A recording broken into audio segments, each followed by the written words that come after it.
ஆன்மீக உறவுகள் அனைவருக்கும் என் அன்பான வணக்கங்கள். நாளைய தினம் வெள்ளிக்கிழமை 28/3/2025 பங்குனி 14 வெள்ளிக்கிழமை.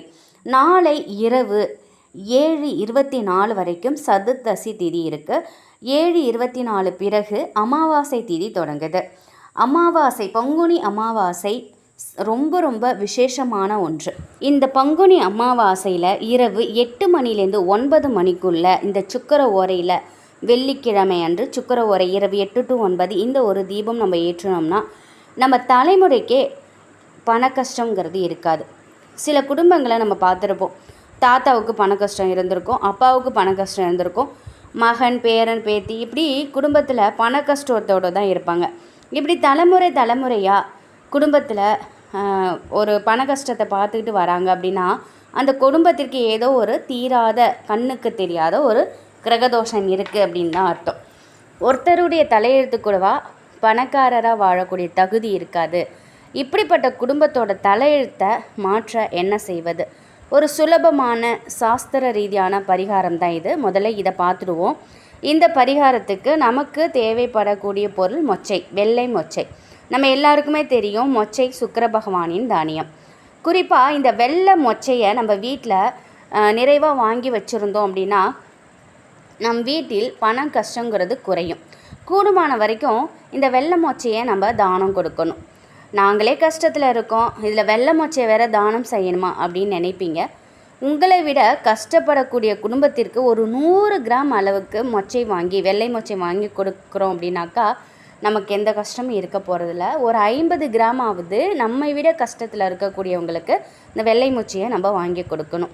அப்படி இல்லைன்னா இந்த மொச்சையை கொஞ்சமாக ஒரு புடி அளவாவது, ஒரு ஸ்பூன் அளவாவது ஊற வச்சு பசுமாட்டிற்கு நீங்கள் தானமாக கொடுக்கலாம். என்னால் 100 கிராம்லாம் வாங்கி கொடுக்க முடியாதுன்னு நினைக்கிறவங்க ஒரே ஒரு ஸ்பூன் ஊற வச்சு தண்ணியில் போட்டு ஊற வச்சுருங்க. அதை நீங்கள் பசுமாட்டிற்கு கொடுங்க. அதே போல் ஒரு சின்ன கிண்ணத்தில் ஒரு கைப்பிடி அளவுக்கு மொச்சையை போட்டு அதில் ஒரு கைப்பிடி சில்லறை காசுகளை நீங்கள் வைங்க. அது மாதிரி நம்ம வச்சா கூட வருமானம் பெருகும். வாரத்தில் ஒரு நாள் இந்த மொச்சையை எடுத்து நம்ம சுண்டல் செய்யலாம். வெள்ளிக்கிழமை மொச்சை சுண்டல் செய்து மகாலட்சுமி தாயாருக்கு நைவேத்தியமாக படைக்கலாம். இப்படி மொச்சையை தொடர்ந்து நம்ம பயன்படுத்திக்கிட்டு வந்தோம் அப்படின்னாக்கா நிச்சயமாக நம் வீட்டில் பண கஷ்டம் தீரும். இப்போ வேலைக்கு போகிறவங்களா இருந்தாக்கா மாதம் மாதம் ஒரு வருமானம் வரும் இல்லையா? அந்த மாத சம்பளம் நம்ம கைக்கு வருது அப்படின்னா இந்த பரிகாரத்தை நீங்கள் முயற்சி செய்யலாம். முடிஞ்ச அளவுக்கு வெள்ளை மொச்சையை வெள்ளிக்கிழமை அன்னைக்கு நம்ம தானம் செய்யும் பொழுது நமக்கு பண கஷ்டம் தீர்வதை நம்ம கண்கூட பார்க்கலாம். அடுத்து பார்த்திங்கன்னா வெள்ளிக்கிழமை அன்று இந்த தீபம் ஏற்றணும். இப்போ நாளைக்கு 7:30 மேலே உங்களுக்கு அமாவாசை திதி ஆரம்பிக்குது. அதனால் இந்த தீபம் ஏற்றுறோம். ஆனால் பொதுவாகவே வெள்ளிக்கிழமை தொடர்ந்து இந்த தீபத்தை நீங்கள் ஏற்றிட்டு வாங்க.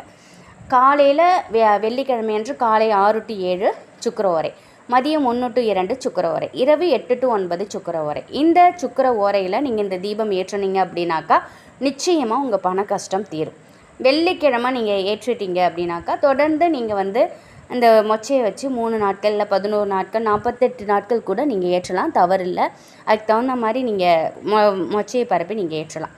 பூஜை அறையில் ஒரு பித்தளை தாம்பாள தட்டு எடுத்துக்கோங்க. அதில் ஒரு கைப்பிடி அளவு மொச்சையை பரப்பி அதன் மேலே ஒரு அகல் விளக்கு வைத்து சுத்தமான நெய் ஊற்றி பஞ்சத்திரி போட்டு தீபம் ஏற்றுங்க. வீட்டில் லக்ஷ்மி கடாட்சத்திற்கு குறைவே இருக்காது. தினமும் இந்த மொச்சையை மாற்றணும் அப்படிங்கிற அவசியம் இல்லைங்க. வாரத்திற்கு ஒரு முறை பழைய மொச்சையை எடுத்து தண்ணீரில் ஊற வச்சு பசுமாட்டுக்கு கொடுத்துட்டு, இல்லைனாக்கா மொச்சையை ஊற வச்சு பறவைகளுக்கும் தானமாக நம்ம கொடுக்கலாம். அது தவறில்லை. இப்படி வீட்டில் மொச்சை தீபம் ஏற்றும் பொழுது பரம்பரையாக கஷ்டப்பட்டுட்டு வரக்கூடிய குடும்பம் கூட பண கஷ்டத்திலிருந்து மீண்டு வரும். இது சாஸ்திர ரீதியாக சொல்லப்பட்ட ஒரு பரிகாரம். ரொம்ப ரொம்ப பவர்ஃபுல்லான பரிகாரம். நீங்கள் இதை ஒரு முறை நீங்கள் செய்து பார்க்கும் பொழுது அதோட பலன் கண்கூட உணரலாம்.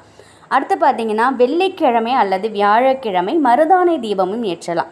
அதுவும் இதே போல் தான். நீங்கள் இப்போ வியாழக்கிழமை ஏற்றுறீங்கன்னா வியாழக்கிழமை அன்று குரு ஓரை அதில் நீங்கள் ஏற்றலாம். இல்லைன்னா வெள்ளிக்கிழமை இந்த ஒரு தாம்பாளத்தில் ஒரு கைப்பிடி அளவுக்கு மருதாணி இலைகளை பரப்பி அதில் அதன் மேலே கிராம்பு, ஏலக்காய் உங்கள்கிட்ட இருந்துச்சுன்னா பச்சை கருப்படமும் அதை போட்டு சில்லறை காசுகள் கொஞ்சம் போட்டுட்டு நடுவில் ஒரு அகல் விளக்கு வைத்து சுத்தமான பசுனை கொஞ்சம் ஊற்றி தீபம் ஏற்றுங்க. சுத்தமான பசுனை போட்டு தீபம் ஏற்றுங்க. ஒரு 5 நிமிடங்கள் அந்த தீபம் எரிந்தால் கூட போதுமானது. முடிந்த அளவுக்கு நீங்கள் நெய் ஊற்றி தீபம் ஏற்றுங்க. நிச்சயமாக மகாலட்சுமி தாயாரோட வருகை நம் வீட்டில் இருக்கும். இப்போ நாளைய தினம் வந்து அமாவாசை. நாளை இரவு நீங்கள் வெள்ளை மொச்சை தீபம் நீங்கள் ஏற்றலாம். அப்படி இல்லை எங்கள்கிட்ட மருதனை இருக்குன்னா அந்த தாம்பலத்தில் ஒரு பக்கம் வந்து மருதனை இலை, ஒரு பக்கம் வெள்ளை மொச்சை போட்டு 2 தீபமும் நீங்கள் ஏற்றி வைத்து ஏற்றலாம், தவறில்லை. இல்லைன்னா அதற்கு நடுவில் ஒரே ஒரு தீபம் கூட நீங்கள் ஒரு அகல் விளக்கு வைத்து கூட நீங்கள் தீபம் ஏற்றலாம். இல்லைம்மா எங்களுக்கு இதெல்லாம் ஒத்து வராது அப்படின்னு நினைக்கிறவங்க வெறும் வெள்ளை மொச்சை கொண்டு நீங்கள் தீபம் ஏற்றுங்க, அல்லது மருதனை தீபம் மட்டும் வந்து நீங்கள் தீபம் ஏற்றுங்க. நிச்சயமாக உங்களுடைய கடன்கள் தீரும், பண வரவு அதிகரிக்கும், 16 செல்வங்களும் உங்கள் வீடு தேடி வரும். இது நிதர்சனமான உண்மை. நாளைக்கு இரவு நீங்கள் படுக்க போகிறதுக்கு முன்னாடி ஒரு தட்டில் ஒரு டம்ளரில் தண்ணீர், சுத்தமான தண்ணீர், கொஞ்சம் துளசி இலை, அது அந்த தட்டில் ஒரு கிண்ணத்தில் நாட்டு சக்கரை அல்லது வெல்லம் பொடிச்சது கொஞ்சோண்டு வச்சுட்டு நிலைவாசல்கிட்ட வச்சுட்டு நீங்கள் தூங்க போகிறதுக்கு முன்னாடி இதை வச்சுட்டு தூங்க போங்க. ஏன்னா இரவில் நம்முடைய அதாவது அந்த அமாவாசை இரவன்று நம் முன்னோர்கள் நம் வீடு தேடி வருவாங்க அப்படிங்கிறது ஐதீகம். அது மட்டும் இல்லை, இந்த மாதிரி நம்ம கொஞ்சம் வெல்லம் வைக்கும் பொழுது அது எறும்புகள் சாப்பிட்டாலே நம்முடைய கர்ம வினைகள் தீரும். நம்முடைய கஷ்டம் தீர்வதற்கு எப்பொழுதுமே நம்ம ஏதோ ஒரு ஜீவராசிக்கு நம்ம தானம் வந்து கொடுக்கலாம், சாப்பாடு இறையாக போடலாம். ஆனால் அமாவாசை தினத்தன்று இது போல் செய்வது நம்முடைய வாழ்க்கையில் மிகப்பெரிய அளவில் நமக்கு கஷ்டப்பட்டு இருக்கோம் அப்படின்னா நிச்சயமாக நமக்கு அந்த கஷ்டம் நீங்கி பிரம்மாண்ட வெற்றியை நமக்கு கொடுக்கும். எறும்புகள் சாப்பிடக்கூடிய அந்த ஒரு உணவானது ரொம்ப நாள் சேமித்து வைத்து அது சாப்பிடுங்கிறது உண்மை. அப்போது அந்த உணவை வந்து அது சாப்பிட நம்முடைய கர்மா தீரும். நம்முடைய கர்ம வினை நீங்குனுச்சு அப்படின்னா நம்முடைய கஷ்டங்கள் நிச்சயமாக நீங்கும். ஏன் துளசி இலை நம்ம வைக்கிறோம் அப்படின்னாக்கா, துளசி இலை வந்து நம்முடைய முன்னோர்கள் படையல்ல, அமாவாசை படையல்ல எப்பொழுதுமே அதை வந்து நம்ம வைக்கணும். இப்போ வந்து சனிக்கிழமை நம்ம படையல் போடுவோம், அதில் கூட நீங்கள் ஒரு டம்ளர் தண்ணியில் கொஞ்சம் துளசி இலைகள் போட்டு நீங்கள் வைக்கலாம். ஒரு சின்ன கிண்ணத்தில் துளசியையும் கொஞ்சம் ஜீனியும் கலந்து நீங்கள் அந்த படையலோடு சேர்த்து இது வைக்கிறது ரொம்ப ரொம்ப விசேஷமானது. இது நம்முடைய முன்னோர்கள் செய்துட்டு வந்த ஒரு முறை. இதை வந்து நம்ம செய்யும் பொழுது நம்முடைய வீட்டில் இருக்கக்கூடிய கஷ்டம் தீரும். துளசி இலைங்கிறது மகாலட்சுமி தாயாரோட அம்சம். அப்போ அந்த துளசி இலையை நம்ம வைத்து படையல் இடும் பொழுது, ஏன்னா சனிக்கிழமை அன்று அந்த அமாவாசை வருது, அந்த நாளில் இதை நம்ம செய்யும் பொழுது நம் வாழ்க்கையில் இருக்கக்கூடிய அனைத்து கஷ்டமும் தீரும். மகாலட்சுமி தாயாரோட முழு அனுகிரகமும் நமக்கு கிடைக்கும். சனிக்கிழமை பெருமாளுக்கு உரியது. பெருமாளின் இதயத்தில் வாசம் செய்பவள் மகாலட்சுமி தாயார், அதுக்காக சொல்கிறது. அப்படி இல்லைன்னாக்கா நீங்கள் அமாவாசை என்று சனிக்கிழமை இந்த துளசியை நீங்கள் வைக்கலாம். ஆனால் நாளைய தினம் மறக்காமல் தூங்க போகிறதுக்கு முன்னாடி ஒரு டம்ளர் தண்ணீர், ஒரு கிண்ணத்தில் கொஞ்சம் வெல்லம், அதாவது நாட்டு சர்க்கரை அல்லது வெள்ளை சர்க்கரை வச்சுட்டு நீங்கள் தூங்க போங்க. நிச்சயமாக இந்த ஒரு விஷயம் உங்கள் வாழ்க்கையில் இருக்கக்கூடிய அனைத்து கஷ்டத்தையும் நீக்கும். நாளைய தினம் மறக்காமல் இந்த ஒரு தீபமும் இரவு 8 to 9 மணிக்குள்ளே இந்த தீபத்தையும் நீங்கள் ஏற்றுங்க. கண்டிப்பாக மகாலட்சுமி தாயாரின் அருளால் உங்கள் வீட்டில் இருக்கக்கூடிய வறுமை நீங்கும், பண வரவு அதிகரிக்கும். நிச்சயம் இந்த ஒரு தகவல் உங்களுக்கு பயனுள்ளதாக இருக்கும் அப்படின்னு நம்புகிறேன். இன்னொரு தகவலையும் உங்ககிட்ட நான் தெரியப்படுத்த விரும்புகிறேன்.